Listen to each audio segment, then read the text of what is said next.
మీరు ఎంత దారిద్ర్యంలో ఉన్నా కూడా ఒక 5 సార్లు అమ్మవారి ముందు కూర్చొని ఈ శ్లోకాన్ని చదివి కుంకుమ వేస్తే చాలు, ఏదో ఒక రూపంతో మీ చేతిలోకి నీకు అవసరమైన ధనం ఖచ్చితంగా వచ్చి చేరుతుంది.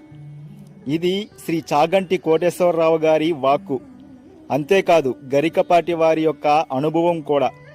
అమ్మ ఖచ్చితంగా అనుగ్రహిస్తుంది. ఆ శ్లోకం ఏంటి అంటే శ్రీ కనకదార స్తోత్రం. అమ్మపైన పరిపూర్ణమైన నమ్మకంతో ఈ శ్లోకాన్ని చదివి అమ్మ అనుగ్రహాన్ని పొందండి.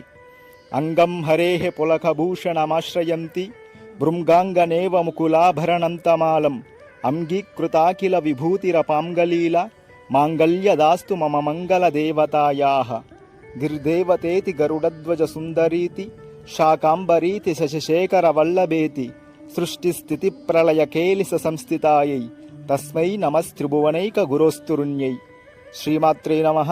శ్రీ గురుభ్యో నమః.